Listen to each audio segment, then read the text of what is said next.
Boa noite mais uma vez, eu convido você a abrir a sua Bíblia em Josué capítulo 1. Josué capítulo 1. Nós hoje estamos iniciando uma nova série de exposição bíblica, baseada no livro de Josué. A ideia é que esse ano nós tenhamos 7 mensagens baseadas no livro de Josué, indo até Josué capítulo 5, versículo 15. Essas 7 mensagens vão abranger a sessão em que o livro de Josué prepara não só o líder Josué, mas o povo para a entrada da terra prometida. Então esse ano nós não vamos abordar as batalhas, a entrada em si, mas nós vamos nos preparar para isso, tá bom? Então não chegaremos em Jericó, mas o ano que vem nós começamos com Jericó, tá bom? Então essa é a nossa ideia para esse ano. Meus irmãos, o livro de Josué, ele tem uma importância, ele tem uma relevância dentro do nosso entendimento daquilo que o Senhor está fazendo na história do povo de Israel e, obviamente, culminando e apontando para a obra do Senhor Jesus Cristo. O grande ato de salvação do Antigo Testamento não é o êxodo sozinho. Deus havia prometido resgatar o povo da escravidão, mas também de dar para o povo uma terra. A terra prometida, que ele havia prometido aos patriarcas, em Gênesis capítulo 12, Gênesis capítulo 15. Então o evento do êxodo não pode ser separado da entrada na terra prometida, ainda que tenha 400 anos separando os dois eventos, aproximadamente 400 anos. O livro de Josué descreve então esse processo de entrada na terra, um evento que deveria andar de mãos dadas junto com o êxodo, a libertação do povo da escravidão do Egito. Então o livro de Josué ele vai fazer justamente essa ponte importante entre o livramento do Egito e a entrada na terra prometida. Outros livros do Antigo Testamento descrevem para nós como é a vida do povo na terra prometida. Seja por meio de narrativas, como o próprio livro de Juízes, na sequência de Josué, ou os livros de 1 Samuel, 2 Samuel, 1 e 2 Reis, 1 e 2 Crônicas, ou livros proféticos que descrevem a condição espiritual da nação de Israel na terra prometida. O que nós vamos encontrar ao longo dessa narrativa e desenvolvimento do nosso entendimento do livro de Josué é um paralelo com a história da salvação. Nós temos visto e observado padrões. O Antigo Testamento apresenta para nós padrões. Nós vimos isso no livro de Gênesis, depois do estabelecimento da história primeva, em Gênesis capítulos 1 a 11. A partir do capítulo 12, o ingresso de um personagem chamado Abraão. E vimos muito da obra do Senhor na vida de Abraão, entendendo sobre fé. Na sequência, nós vimos um pouco sobre Isaac, há pouco escrito sobre Isaac, mas já entramos na narrativa de Jacó, aprendendo bastante sobre graça. E depois, em José, nós vimos muito sobre providência. Cada uma das ênfases nos ajudaram a entender padrões em que o Senhor usa até hoje, em nosso relacionamento com Ele, que de forma última culmina na pessoa do Senhor Jesus Cristo. Como é que nós desenvolvemos nossa fé? Temos padrões estabelecidos logo em Gênesis capítulo 12 em diante. Aprendemos muito sobre graça, aprendemos muito sobre a providência de Deus. E no livro de Josué não é diferente esses padrões. Esses padrões que nos ajudam a entender as riquezas daquilo que nós temos em Cristo Jesus. E é curioso que cada padrão que apresenta a maneira como nós nos relacionamos com o Senhor, os seus personagens, os eventos envolvidos, mostram também suas imperfeições, apontando para aquilo que nós temos perfeitamente em Cristo Jesus. O livro de Josué há de nos apresentar muito sobre algo em nossa caminhada de vida cristã, como nós interagimos com as promessas, como nós lidamos com o medo, em particular a de hoje, o medo que muitas vezes nos paralisa de caminhar confiantemente, nos apropriando das promessas que temos em Cristo Jesus, porque não entendemos o lugar da obediência. Meus irmãos, nós vamos aprender um bocado de nossa própria caminhada com o Senhor, olhando a caminhada do povo de Israel, no preparo para a entrada na terra prometida. Josué capítulo 1, versículos 1 a 9, em particular a passagem funciona como essa introdução do livro de Josué, em que nós vemos o povo de Israel na beira ali do rio Jordão, na expectativa da entrada da terra. E tem algumas particularidades, porque o texto já começa dizendo sobre uma transição significativa na história do povo. A morte de Moisés, esse grande libertador, esse homem que trabalhou por tanto tempo como mediador entre Deus e o povo, ele se foi, e agora o povo se pergunta: nós vamos ser capazes de entrar na terra sem a liderança de Moisés? Nós vamos ser capazes de passar o Rio Jordão como passamos o Mar Vermelho, como os nossos antepassados, ancestrais, passaram o Mar Vermelho. E nós vemos o Senhor garantindo a continuidade da promessa, vinculado à sua fidelidade e presença, a despeito do que se passa com os homens. Os homens se vão, o plano do Senhor, não. Ele fica, ele permanece. Essa é a nossa garantia, meus irmãos. Surgem então duas ênfases. A terra é esse presente de Deus, a terra é esse presente de Deus, na iminência de ser transferido agora para o povo, mas o povo deveria se agarrar a esse presente, encorajado pela liderança do povo de Deus, obedecer a palavra de Deus. Deuteronômio, meus irmãos, é um livro que encerra com a morte de Moisés, como começa o livro de Josué, e com um clima de lembre-se de não esquecer. O livro de Juízes começa, depois do livro de Josué, não se esqueça de lembrar. O livro de Josué, lembre-se de lembrar. Lembre-se de lembrar das promessas de Deus que nos orientam e nos capacitam para conquistar aquilo que já foi conquistado por nós em Cristo Jesus. Meus irmãos, o que nos é pedido já nos foi dado. Guarde isso para a sua vida cristã. Não existe ordem sobre você que já não tenha sido dado para você em Cristo Jesus. Essa é a importância de Cristo Jesus ter vivido a vida que nós não conseguimos viver. O que Ele conquistou para nós foi mais do que simplesmente o perdão dos nossos pecados, por mais valioso que seja isso. Ele nos dá também o poder de viver aquilo que o Senhor nos pede para viver. Essa é uma vida de coragem, essa é uma vida em que o Senhor Jesus Cristo nos chama. Bom, então deixa eu começar a provocar você a pensar algumas coisas antes de lermos o texto. Sobre fé, medo e as promessas de Deus. Um dos grandes inimigos, meus irmãos, da nossa fé é medo. O medo que nos paralisa de seguir adiante, o medo que nos paralisa de obedecer ao Senhor. Esse é um dos grandes medos da nossa caminhada de fé. O medo, ele leva o cristão a encarar os desafios da vida com uma confiança reduzida. E essa confiança reduzida, essa falta de coragem que nos deixa paralisados para dar os passos que o Senhor quer que demos pela graça dEle, cumprindo a vontade dEle. O que tem impedido você de dar os próximos passos de obediência ao Senhor? Medo de que você não será capaz, medo de que você não tem aquilo que é necessário para viver como Deus chama você para viver. Medo. A resposta de fé não é, meus irmãos, uma força subjetiva interior, mas uma resposta de fé é a obediência à palavra de Deus de um coração que crê. E por que ele crê? Porque Deus nunca irá deixá-lo afundar, nem te deixará sozinho. Nós vamos ler em Josué capítulo 1, versículo 5, não te deixarei, nem te desampararei. A ideia de não te deixar é que Deus não vai deixar você afundar. Não só não te deixa afundar, como não te deixa só. Duas coisas que você precisa saber para uma vida de coragem, verdadeiramente corajosa nas promessas do Senhor. Deus não vai deixar você afundar, Deus não te deixa só. Ânimo, creia nas promessas do Senhor, dê o próximo passo, expressão de fé e fé obediente na palavra de Deus. A verdadeira liberdade, meus irmãos, ela está ligada à presença do Espírito Santo. E onde está o Espírito Santo, há liberdade.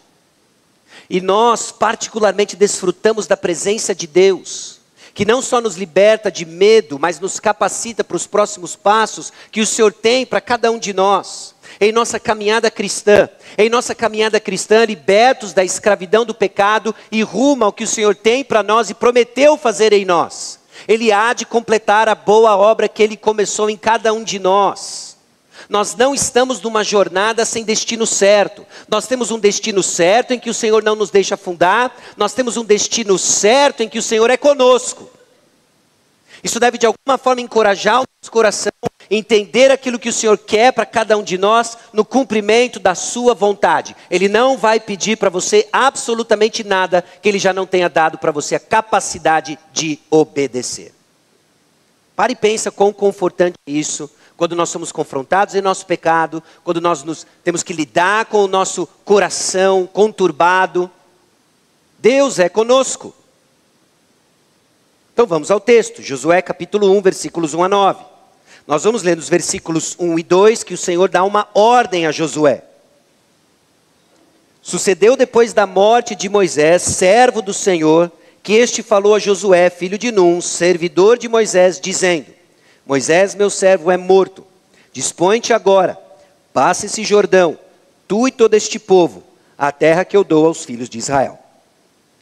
Logo depois dessa ordem, o Senhor lembra suas promessas. Versículos 3 a 5.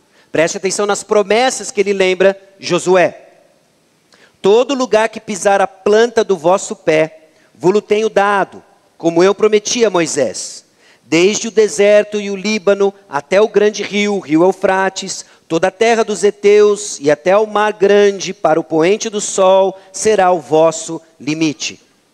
Ninguém te poderá resistir todos os dias da tua vida.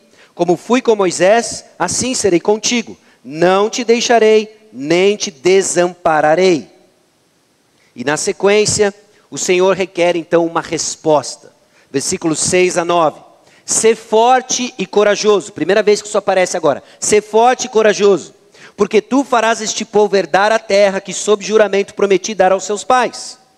Então, somente, ser forte e muito corajoso, para teres o cuidado de fazer segundo a lei que meu servo Moisés te ordenou.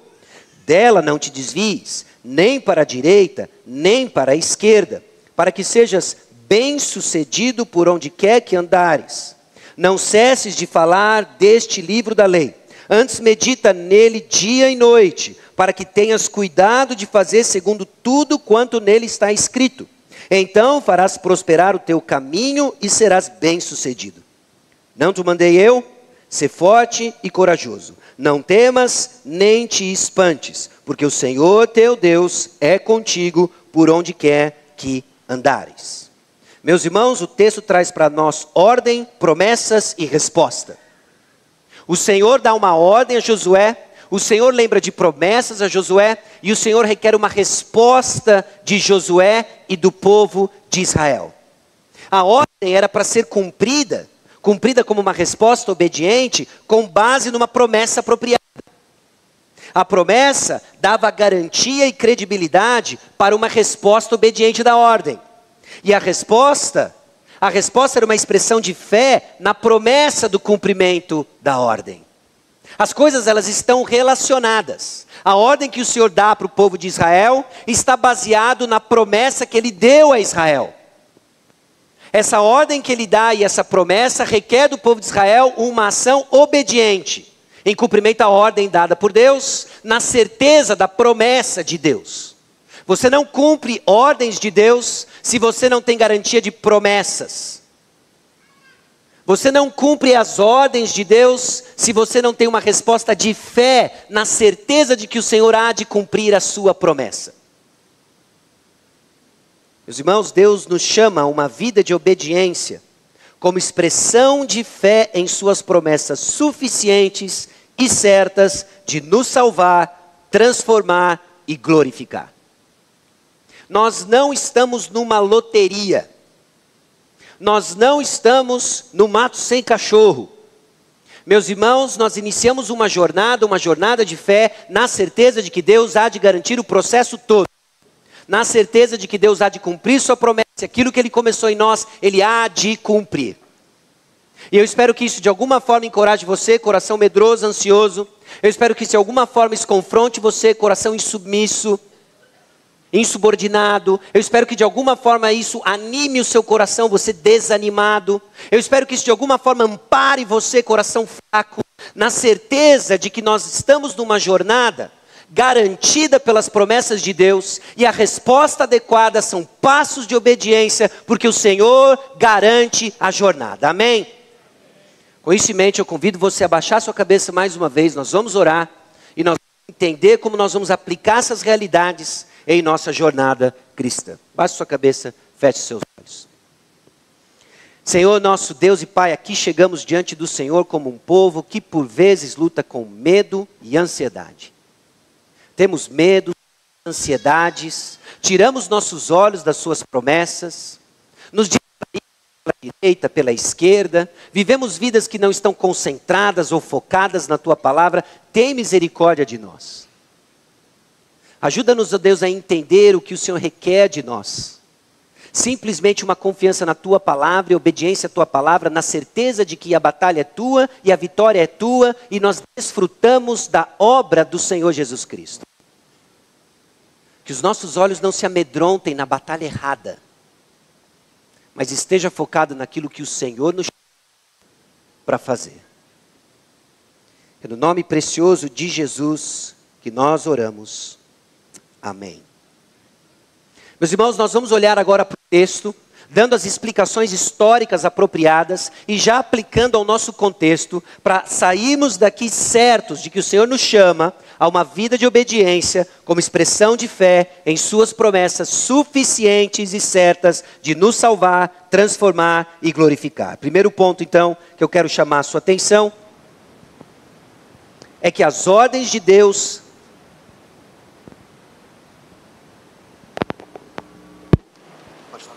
são... Ô louco, estava precisando mudar mesmo. Obrigado, Léo.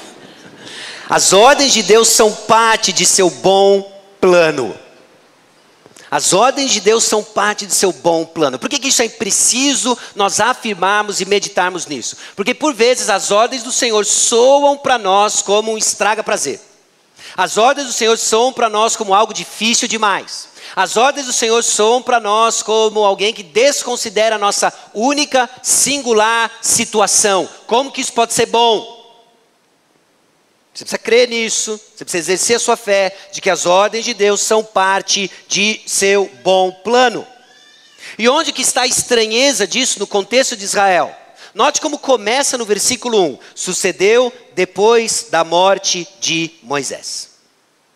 A impressão que dá, se você é um leitor atento do Antigo Testamento, é que depois de Moisés, o povo de Israel está frito. O povo de Israel está frito. Quem pode ser maior que Moisés? Moisés é essa figura significativa na vida e na história do povo de Israel, e agora ele morreu. Esse libertador que lhe tira o povo de Israel por meio daquelas 10 pragas, abre o mar vermelho, é o mediador entre Deus e o povo, é o responsável, né? É aquela figura que é responsável, entre aspas, né? Para a provisão divina do maná, dos codornizes. E agora ele se foi, um lembrete também, inclusive, do seu pecado como líder. E o povo de Israel está amedrontado, assustado. Por mais que sinais foram dados ao longo de todo o livro de Deuteronômio, números de que Josué seria o seu sucessor, Moisés se foi, e agora? E agora? Não faz sentido. Será que nós vamos passar pelo Jordão como passamos pelo Mar Vermelho?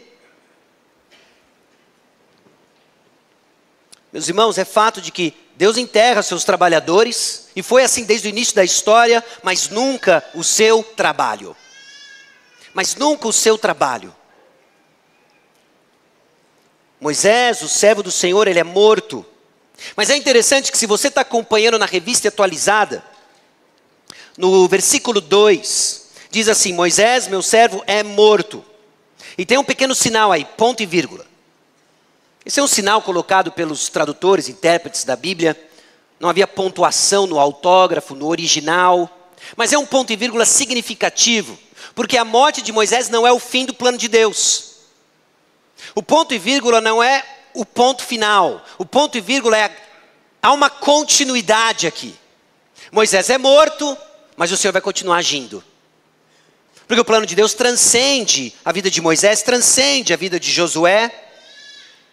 O plano de Deus sempre é bom, mas nem sempre parece bom e claro. Como assim? Moisés morreu. E agora a gente vai caminhar para a entrada da terra? Não faz sentido. O plano de Deus, por vezes, é confuso. É confuso para nós, que estamos tirando os olhos da promessa do Senhor, na certeza daquilo que o Senhor está fazendo. E quando Ele não parece bom nem claro, nossa fé vacila, dá lugar ao medo, e ficamos paralisados diante do próximo passo que o Senhor nos chama a dar.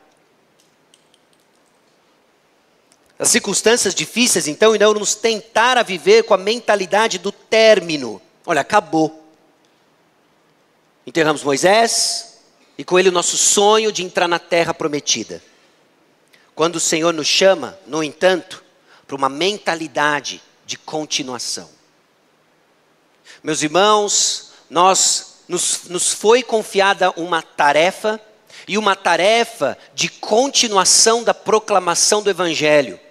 E ainda que não enxerguemos a concretização de todas as nossas iniciativas, é a fé na certeza de que o Senhor vai dar cabo no seu plano, usando aquilo que Ele revelou que iria usar, abençoando aquilo que Ele disse que iria abençoar, que nós vamos seguir com fé. Como? Na proclamação do Evangelho, fazendo discípulos e dando continuidade ao plano que Ele disse que vai abençoar e vai fazer. Até quando? Até Cristo voltar. Até Cristo voltar. Obstáculos vão aparecer, desafios vão surgir, nós ainda lidamos com o pecado remanescente no nosso coração, e para cada obstáculo, nossa resposta é um passo de fé. Qual é o passo de fé? Jesus Cristo há de cumprir o que Ele prometeu. Um dia eu serei como Ele é. Um dia você vai ser como Ele é. Então não tem pecado que lhe impeça disso, não tem obstáculo que lhe separe do amor de Cristo. Nós seguimos convictos das promessas do Senhor.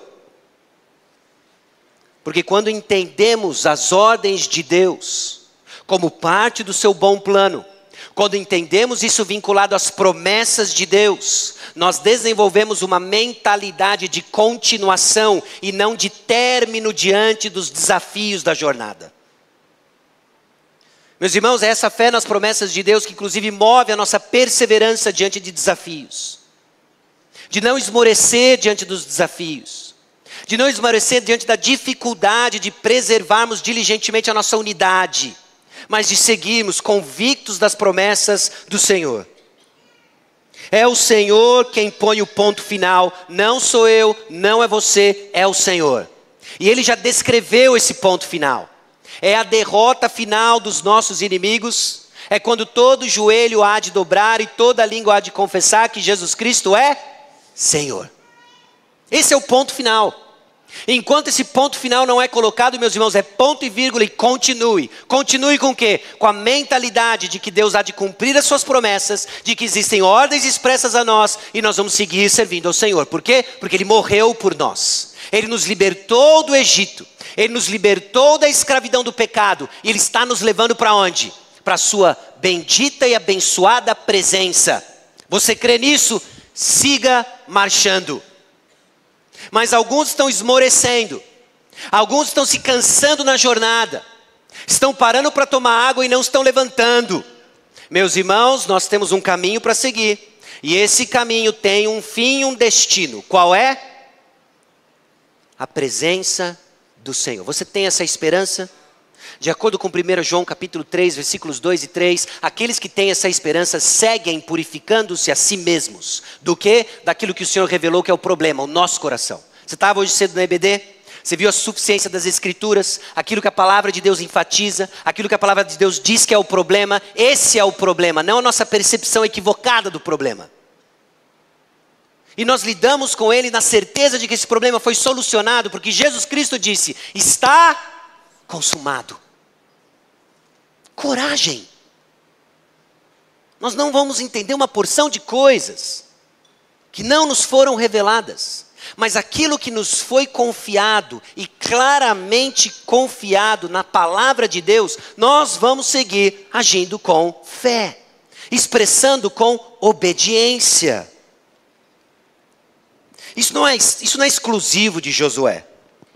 Muitos outros personagens tiveram que lidar exatamente com isso. Quando o plano de Deus não fazia sentido, havia um ponto e vírgula de continuidade. Você lembra de José?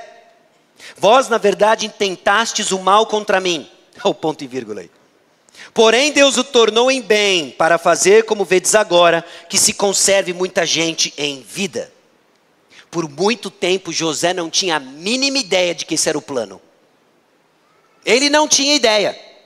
Ele teve que lidar com as suas memórias, ele teve que lidar com a injustiça dos seus irmãos, ele teve que lidar com as saudades que ele tinha do seu pai, ele teve que lidar com o fato de que ele estava em terra estranha, ele teve que lidar com tudo isso. E ele lidou, movido por fé. Movido por fé, com bem menos informação do que nós temos. Ele teve que lidar com fé. A boa mão estava sobre ele, a boa mão do Senhor estava sobre ele. E depois da morte de Jacó, cai a ficha. Ou pelo menos ele revela que a ficha caiu. Eu preciso achar uma expressão diferente para cair a ficha. O zap chega. E o que diz esse zap? Diz, olha, o mal que vocês intentaram contra mim, Deus transformou em bem. Sabe para quê? Para que o nosso clã de 70 pessoas não morresse de fome. E prosperasse. E crescesse.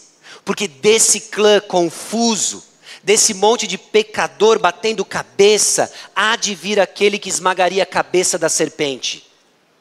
Jesus Cristo.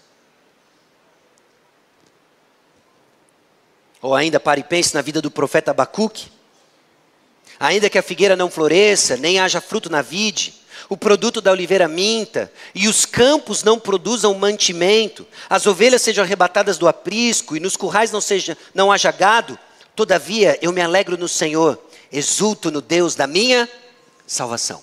A resposta de Abacuque não tem a ver com a mudança da circunstância, a resposta de Abacuque tem a ver com o caráter de Deus que transforma as circunstâncias. Essa é a esperança de Abacuque.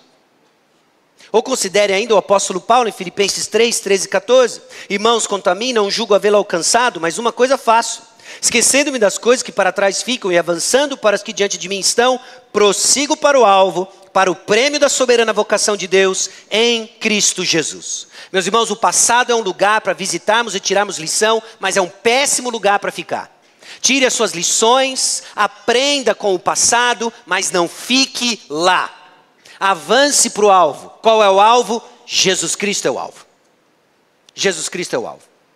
E enquanto ficamos presos no passado, não desfrutamos das promessas de Deus, da vida abundante, aquilo que nós vamos ver que no texto de Josué é essa vida próspera, e nós vamos qualificar isso, entender isso no nosso contexto, mas meus irmãos, é o que o Senhor nos chama para fazer.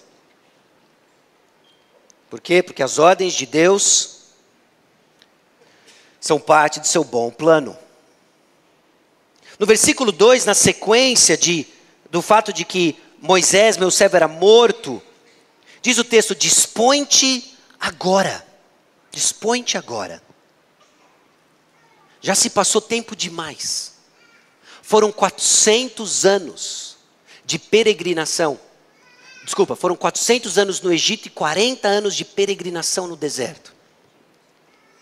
Chega. Chega.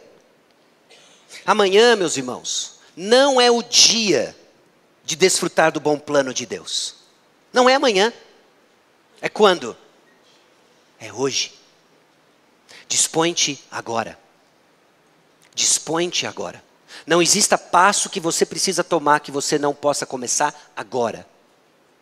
Nem que seja uma confissão de que você está na contramão da vontade de Deus para a sua vida, e que Ele está chamando você ao arrependimento, e que você tem coisas para lidar, coisas para acertar, mas começa quando? Não é amanhã, é hoje, é agora. Dispõe-te agora. A fidelidade de Deus, meus irmãos, não depende das realizações dos homens, nem se vai com eles. Moisés se foi, mas Josué, dispõe-te agora. Moisés se foi, mas o plano de Deus continua. Continua com Josué, e Josué vai ter a sua parcela, vai ter a sua contribuição. Josué se vai, mas o plano de Deus continua. Nós nos vamos um dia, e o plano de Deus continua.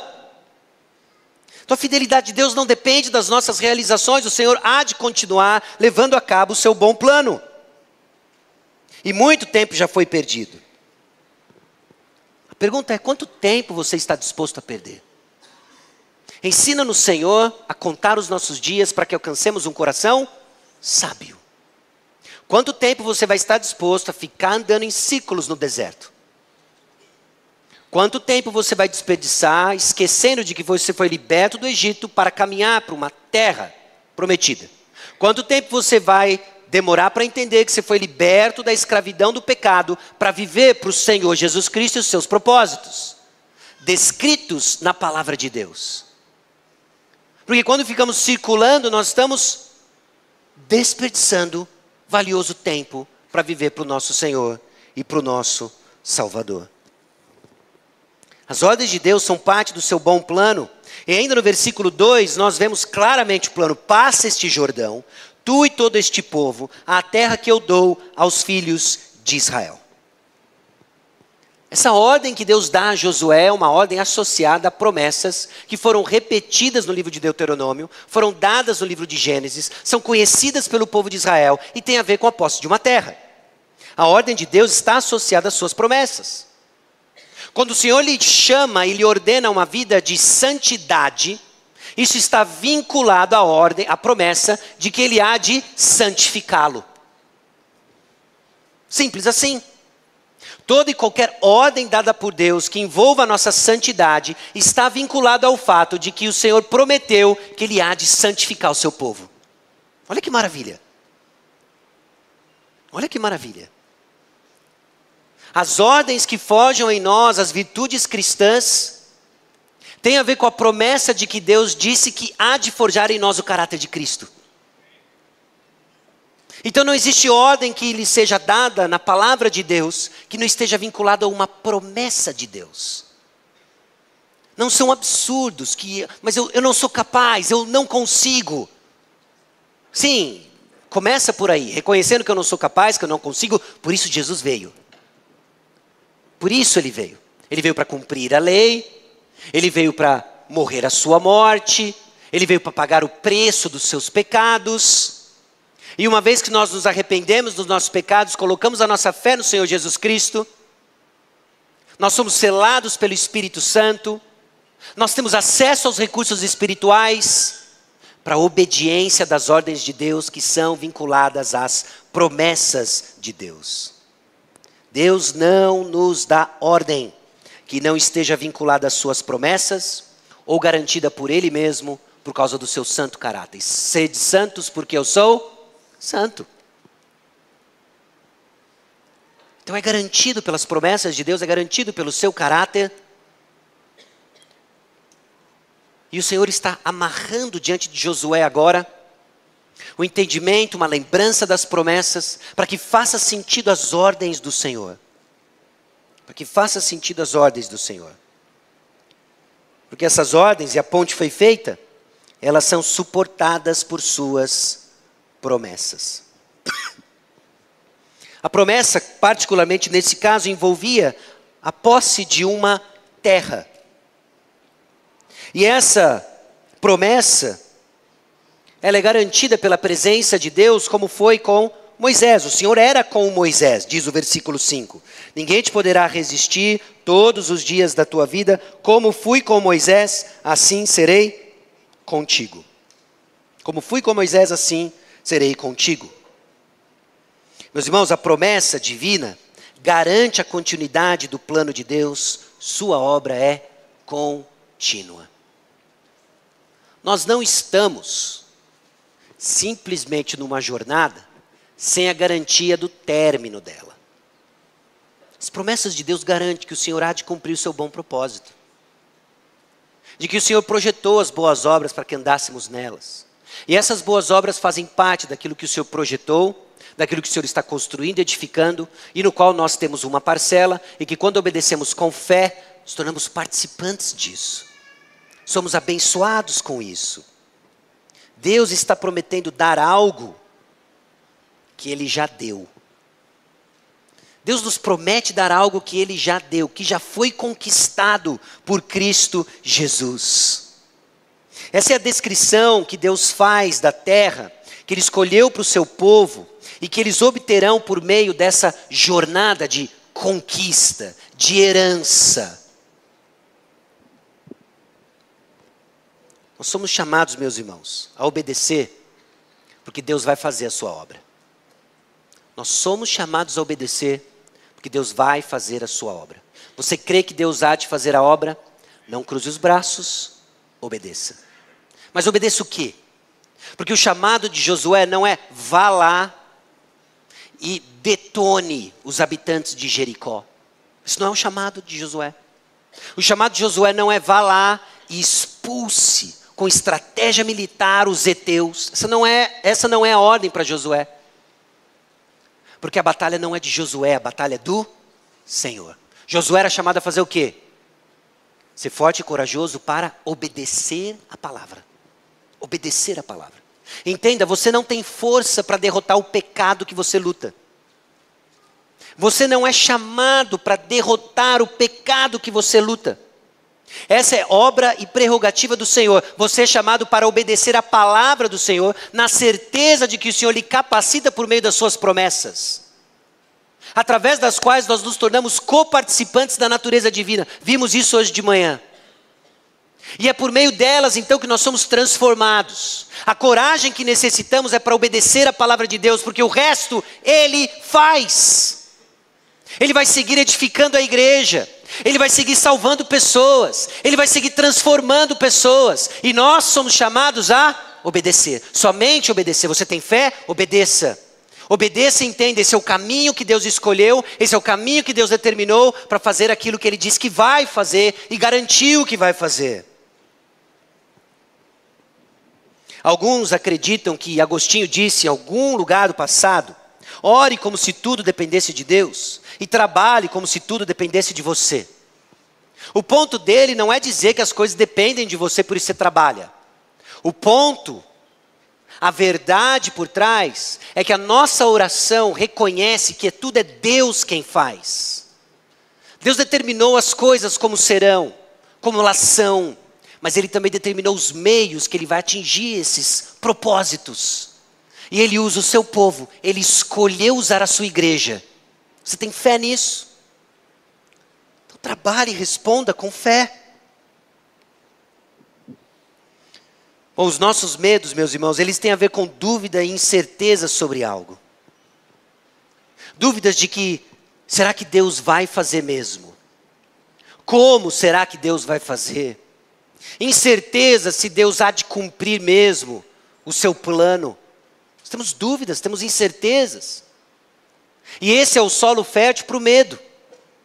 Quando as promessas garantem o quê? De que Deus há de fazer e que é certo que Ele vai fazer. E o que isso faz com os nossos medos? Isso confronta os nossos medos, isso nos coloca no rumo de obediência, e ainda que a nossa fé seja débil e fraca, nós marchamos. Por quê? Porque a batalha é do Senhor. A batalha é do Senhor. Os limites, meus irmãos, dados a Josué são exatamente os mesmos dados a Abraão quase 500 anos antes.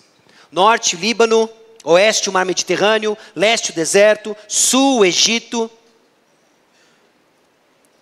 E enquanto os nossos medos têm a ver com dúvidas e incertezas, nós olhamos para as promessas de Deus que têm a ver com clareza e certeza sobre algo. Deus é muito claro com Josué. A terra que eu vou dar para você é a terra que eu prometi a Abraão, 500 anos antes. 500 anos antes. Apenas marche, obedeça a minha palavra e desfrute da herança. Talvez seja muito mais preciso começarmos a pensar em termos de a herança que o povo de Israel toma posse do que necessariamente conquista. O Senhor está agindo. As ordens de Deus são suportadas por suas promessas. E no versículo 5 nós vemos claramente: não te deixarei, nem te desampararei. As promessas de Deus, meus irmãos, não excluem a possibilidade de passarmos por dificuldades. Aliás, é parte das promessas de Deus que passaremos por dificuldades. O ponto não é a negação das dificuldades, mas que as dificuldades não terão sucesso sobre o povo de Israel nessa jornada e sobre nós, rumo à cidade celestial. Em meio às dificuldades, Deus não nos deixa afundar, nem nos deixa sós. Essa é a ideia de não te deixarei, nem te desampararei. Ele não nos deixa afundar e Ele não nos deixa sozinho.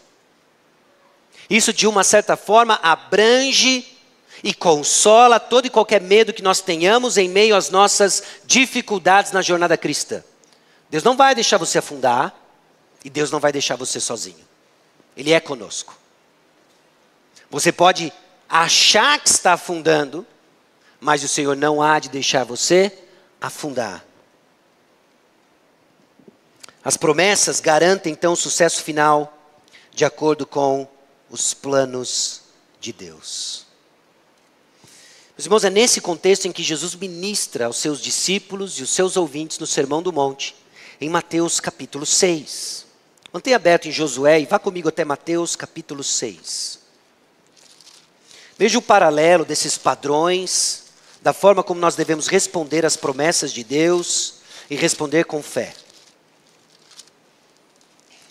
Mateus capítulo 6, versículo 25.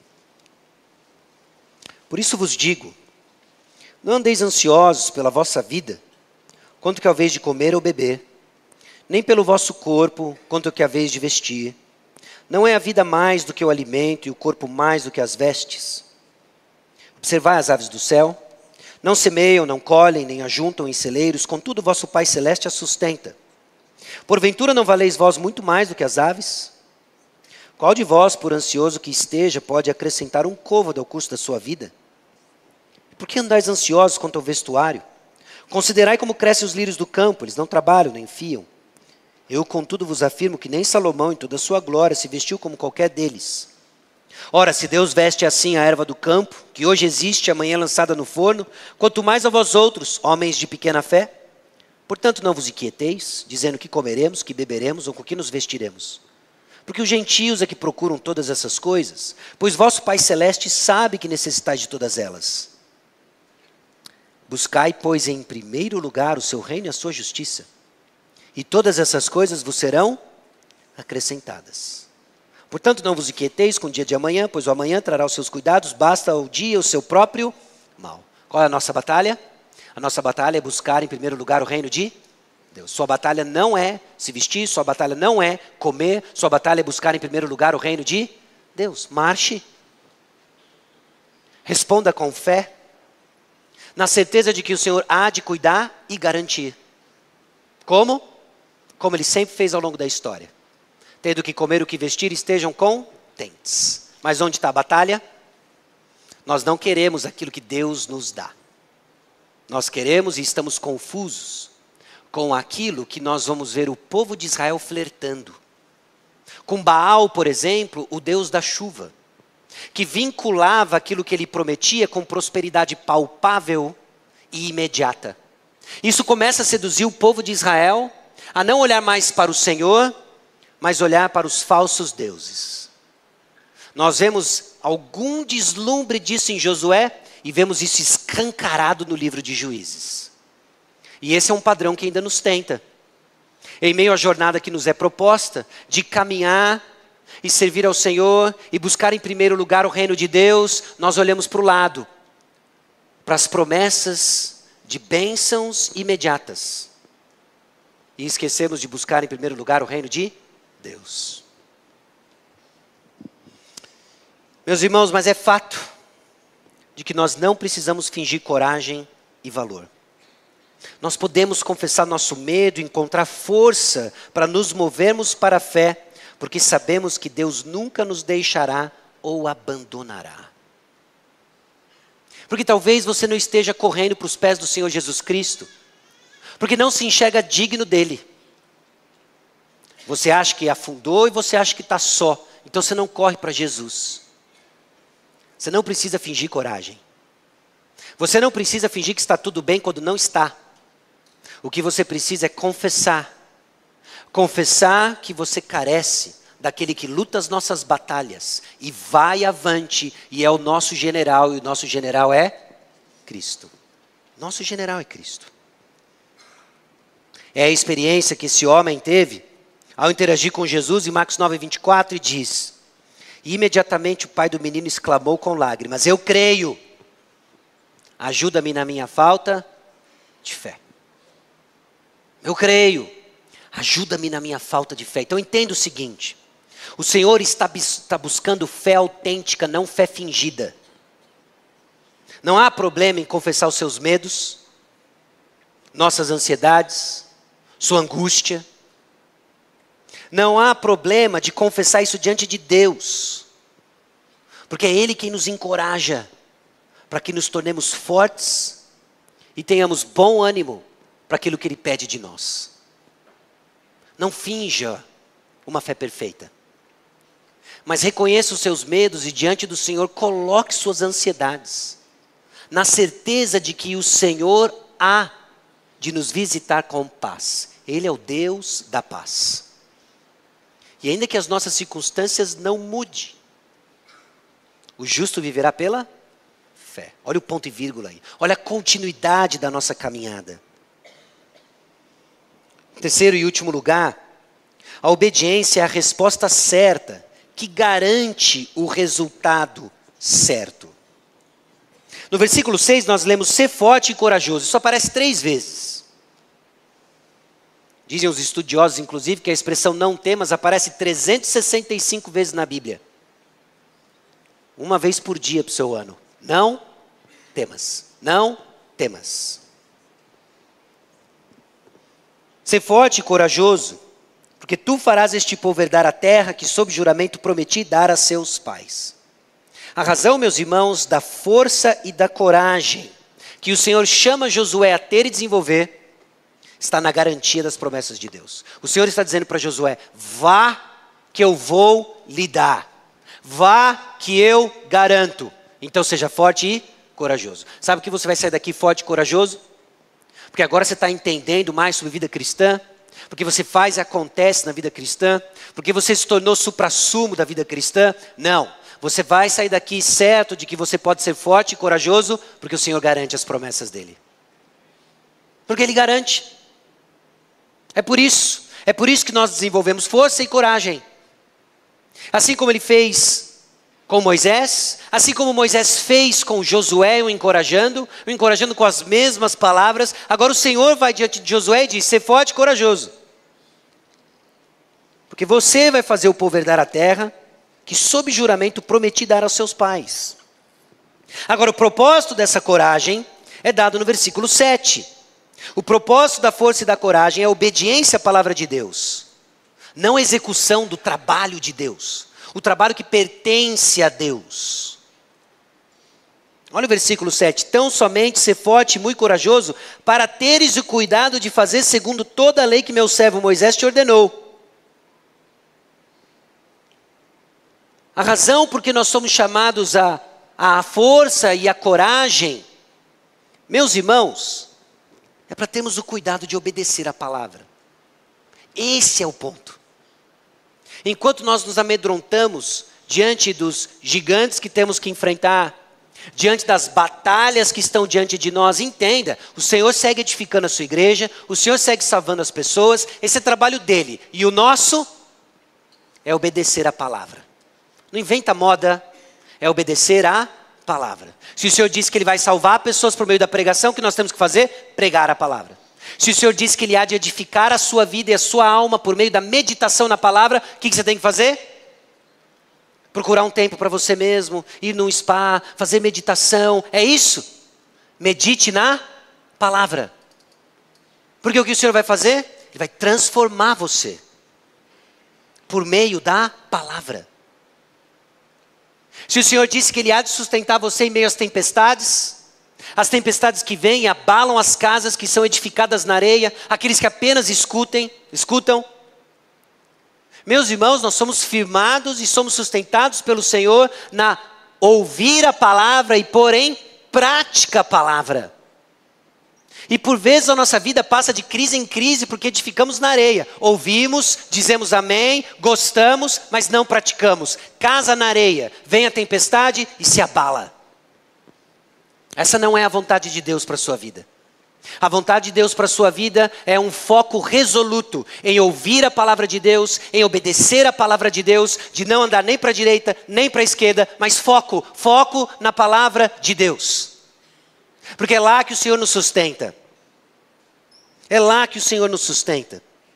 E assim como a coragem é para a obediência à palavra de Deus, lembremos de que a obediência à palavra é resultado de uma vida focada na palavra.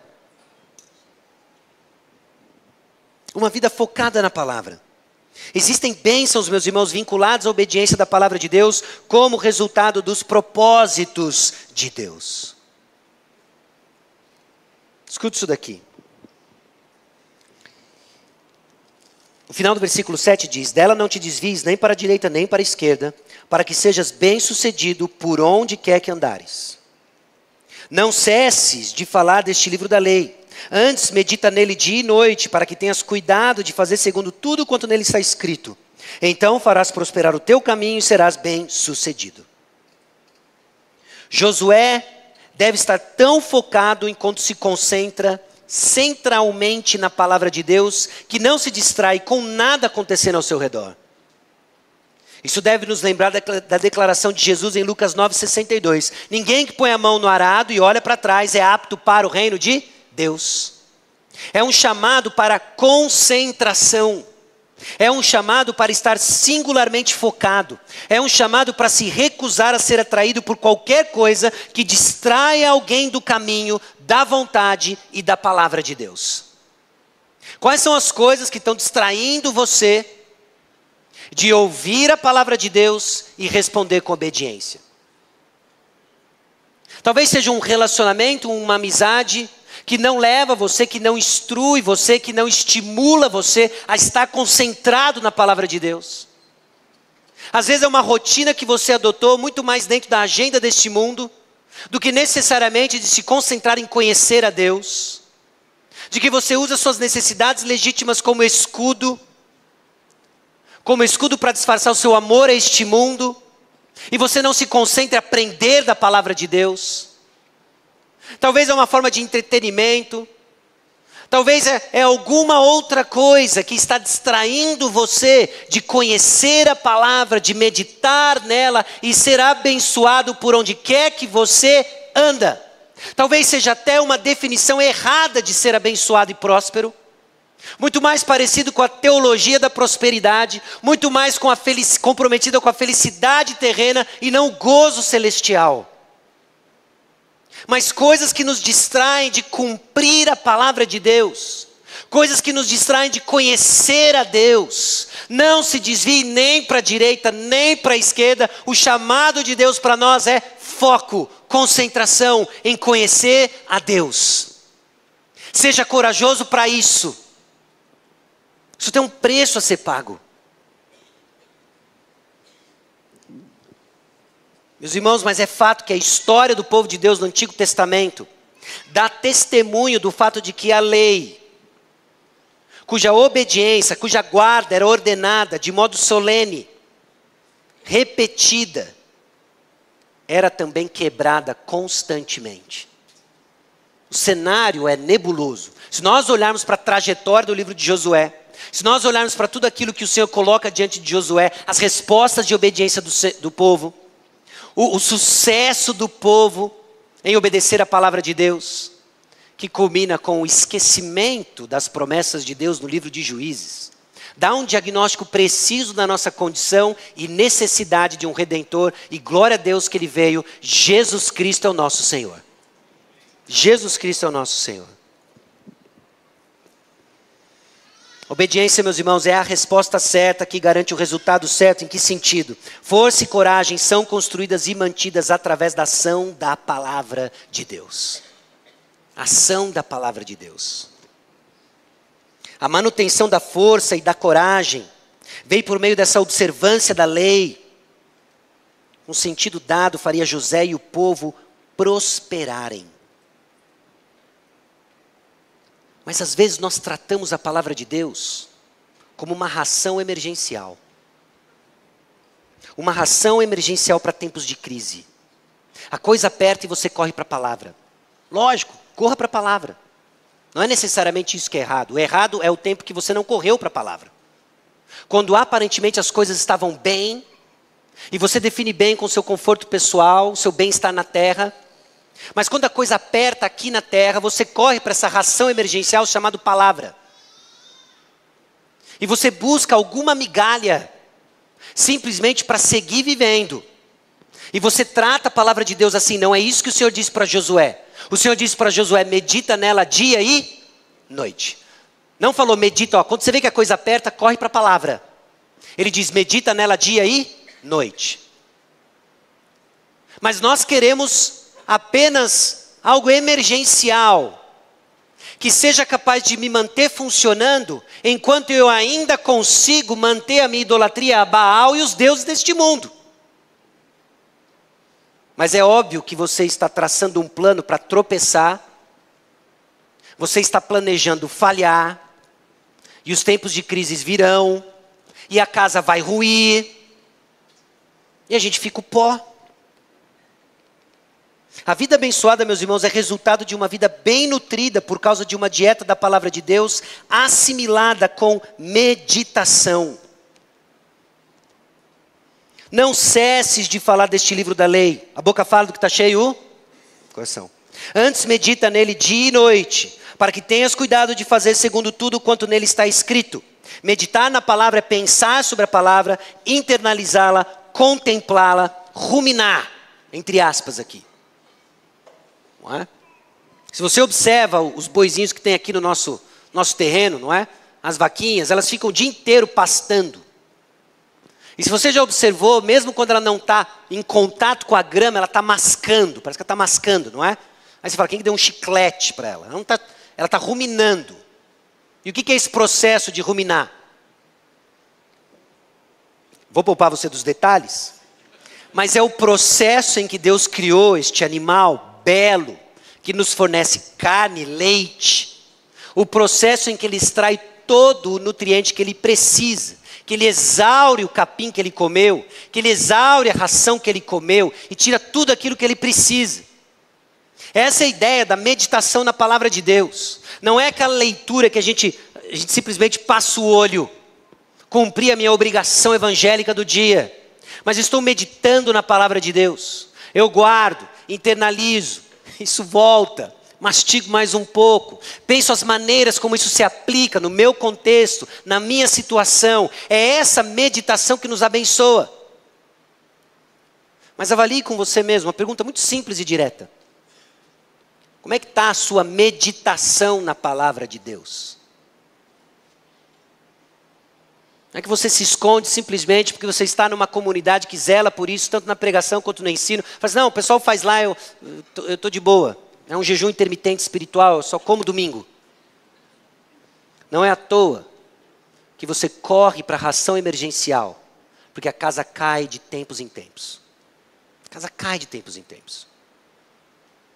E a gente corre, os sinais disso são, estou experimentando algo intenso, e aí o que você faz? Pastor, me dá um versículo bom para isso. Dá um versículo bom para isso? De Gênesis a Apocalipse, serve? É bom para isso. É bom para isso. Lógico que existem passagens específicas que ministram, tratam o nosso coração, mas não trate a palavra de Deus como uma ração emergencial. Você precisa dela dia e noite. No mínimo, você precisa avaliar isso e sair daqui com um propósito. Um propósito de ser forte e corajoso para se atentar ao que diz a palavra de Deus. Essa é a força e a coragem que Deus não vai fazer por você. Essa é a tua responsabilidade. Essa é a tua responsabilidade de responder com fé e entender de que o Senhor há de fazer, há de trabalhar. Como? Respondendo à sua obediência, abençoando a sua obediência, para que você conheça mais do Senhor. Essa expressão, então, dia e noite, ela representa a totalidade do dia e da vida inteira de uma pessoa. Isso também sugere o quê? Que a palavra deve ser meditada não apenas na noite da crise, mas durante o dia da existência agradável, quando as tempestades passam e as nuvens desaparecem do céu. Então não olhe para o irmão que está em crise dizendo, ele realmente precisa da palavra.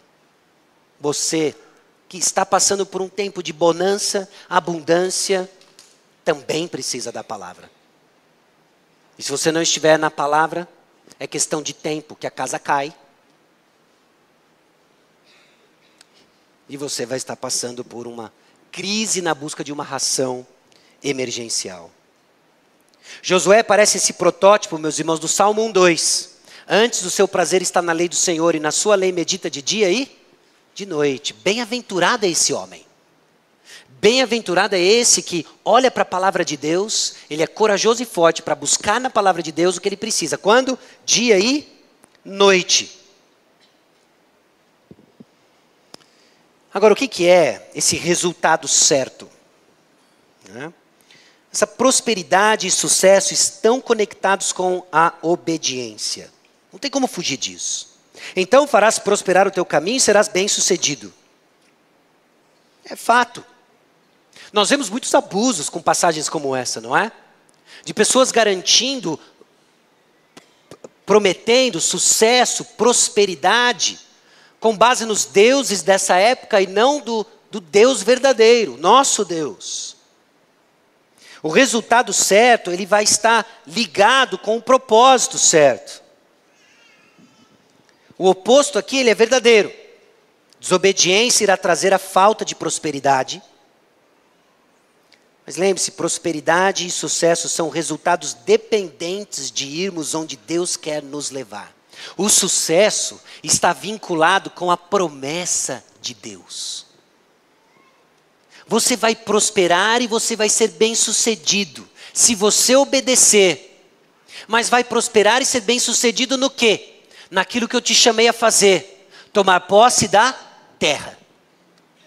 Você vai ser bem-sucedido e próspero em obediência à palavra de Deus naquilo que o Senhor lhe chamou para fazer. E o que o Senhor lhe chamou para fazer? Sede santos porque eu sou santo. E de fazer discípulos. A vontade de Deus para a sua vida é a santificação. A vontade de Deus para a sua vida é uma vida de gratidão. E você é forte e corajoso e se propõe a seguir os mandamentos do Senhor, você vai ser próspero nisso.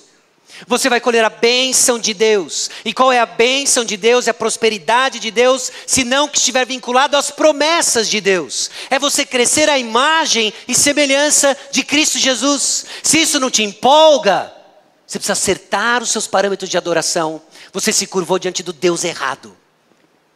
E você está frustrado, não porque o Senhor não cumpre suas promessas, mas porque você tem a expectativa de um Deus estranho, que vai garantir para você apenas a sua felicidade terrena, e não o seu gozo eterno e celestial.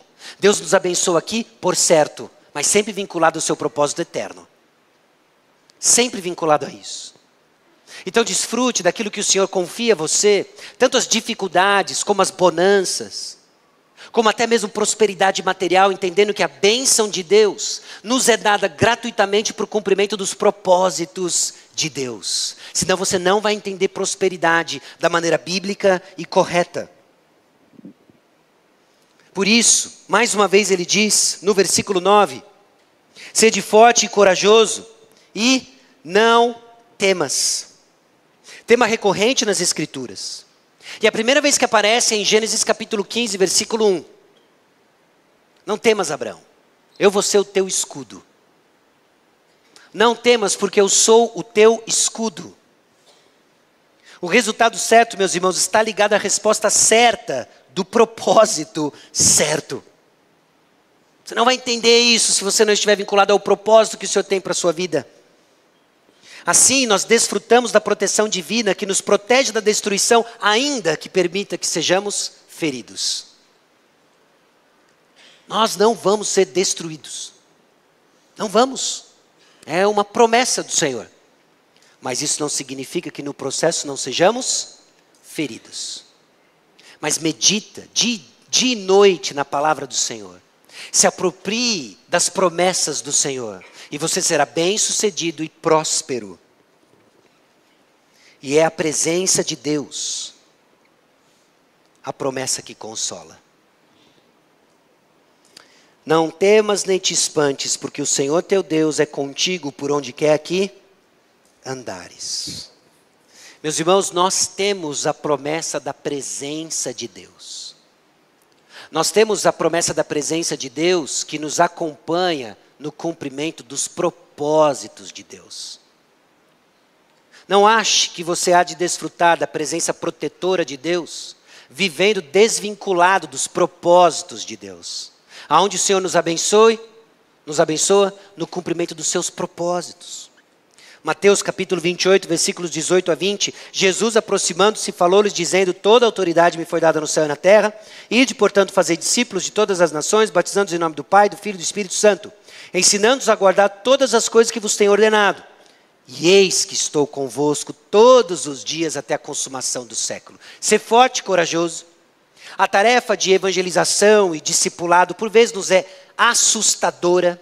A tarefa de nos estimularmos às boas obras, do discipulado mútuo nessa comunidade, por vezes é assustadora. Mas seja forte e corajoso, apenas cumpra a palavra de Deus e veja o Senhor edificando a sua igreja. Porque nem eu e você temos capacidade para fazer isso, não somos chamados a fazer isso, mas somos chamados a quê? A obedecer a palavra de Deus. E quando obedecemos, o Senhor abençoa. E seremos prósperos e veremos o Senhor edificando a tua igreja. Nós precisamos ver isso. E nós vamos ver isso. Por quê? Porque o plano de Deus não depende das realizações de homens, mas Ele até as usa. O plano de Deus não é enterrado com o passar dos homens, mas Ele levanta o que Ele precisa para fazer o seu plano. Moisés sabia disso. Moisés sabia disso, ele prepara Josué, ele dá continuidade para aquilo que na terra era o cumprimento das promessas de Deus, mas a sua esperança não estava em Josué. A esperança de Moisés não estava em Josué. Em Deuteronômio capítulo 18, versículo 15, ele diz o seguinte: o Senhor teu Deus te suscitará um profeta do meio de ti, de teus irmãos, semelhante a mim, a ele ouvirás. A expectativa talvez de um cumprimento presente, terreno, mas meus irmãos, um pouco mais de 1400 anos depois. Em Lucas capítulo 9, 35, aliás, desde o versículo 28, diz o seguinte: cerca de 8 dias depois de proferidas essas palavras, tomando consigo a Pedro, João e Tiago, subiu ao monte com o propósito de orar. E aconteceu que enquanto ele orava, a aparência de seu rosto se transfigurou e suas vestes resplandeceram de brancura. Eis que 2 varões falavam com ele, Moisés e Elias. Moisés representando a lei e Elias a atividade profética, os quais apareceram em glória e falavam da sua partida, que ele estava para cumprir em Jerusalém. Pedro e seus companheiros achavam-no premidos de sono, mas conservando-se acordados, viram a sua glória e os 2 varões que com ele estavam. Ao se retirarem estes de Jesus, disse-lhe Pedro: mestre, bom é estarmos aqui. Então façamos 3 tendas, uma será tua, outra de Moisés, outra de Elias, não sabendo porém o que dizia. Enquanto assim falava, veio uma nuvem e os envolveu, e encheram-se de medo ao entrarem na nuvem. E dela veio uma voz dizendo: este é o meu filho, o meu eleito, a ele ouvi. Depois daquela voz, achou-se Jesus sozinho. Eles calaram-se, naqueles dias a ninguém contaram coisa alguma do que tinham visto. Moisés apontou não para Josué, mas Moisés apontou para Jesus. A ele ouvi. Escute a palavra do Senhor Jesus Cristo. Responda com obediência à palavra do Senhor Jesus Cristo, e Ele há de seguir edificando a sua igreja. Por quê? Porque Jesus é a palavra final e última que eu e você precisamos ouvir. Havendo Deus outrora falado muitas vezes e de muitas maneiras aos pais pelos profetas, nesses últimos dias nos falou pelo Filho, a quem constituiu o herdeiro de todas as coisas, pelo qual também fez o universo. A Ele ouvi. Nós nos reunimos todo domingo, meus irmãos, para ouvir uma única voz, a voz de Jesus. E você sabe que quando a palavra de Deus ela é aberta, é Deus falando conosco. E você sabe que quando Deus fala conosco, sai do púlpito uma voz com autoridade, uma voz infalível, uma voz inerrante e uma voz suficiente. Para quê? Para edificar a sua igreja. Você crê? Responda com fé e obedeça. Medite na palavra de Deus, seja forte e corajoso para meditar na palavra e agir de acordo com ela. Quanto a nós, meus irmãos, a continuidade do pão, o plano de Deus foi mantida e garantida pela obra de Jesus. Enquanto nós vemos esses padrões estabelecidos no Antigo Testamento, que inclui o padrão de falha e quebra de ciclo, em Jesus não há falha, é garantido o processo. Nós contemplamos a concretização dessas promessas, aguardando a consumação de todas elas em Cristo Jesus. Nós temos a garantia da presença de Jesus enquanto buscamos obedecer sua palavra. É certo, Jesus é conosco. Quando nós respondemos com fé e obedecemos a palavra de Deus, bem-aventurados sejam então os teus filhos, e nós vamos desfrutar da prosperidade de acordo com os propósitos de Deus. A coragem que precisamos então é para obedecer, não para fazer o que Deus disse que irá fazer. Você só precisa ouvir e responder com fé. E observe e testemunhe o que o Senhor há de fazer, que Ele já prometeu fazer. Transformar você, transformar a mim, até o dia que Ele vier nos buscar. Amém? Baixe sua cabeça, feche seus olhos, vamos orar. Senhor, nosso Deus e Pai, aqui chegamos diante do Senhor e da Tua palavra. Carentes, ó Deus, de ouvir mais uma vez o Senhor nos chamando à coragem. A coragem de meditarmos dia e noite na Tua palavra, a coragem de agirmos de acordo com a Tua palavra. Longe de nós, ó Deus, a peregrinação num deserto, sem rumo, perdidos em nossos desejos, perdidos nos falsos deuses da nossa época. Mas clamamos, ó Deus, a graça de ouvirmos a Tua voz, respondermos com fé, com força e coragem, enquanto desfrutamos da Tua boa presença, que garante que seremos bem-sucedidos e prósperos no cumprimento do Teu propósito. É no nome precioso de Jesus que nós oramos. Amém.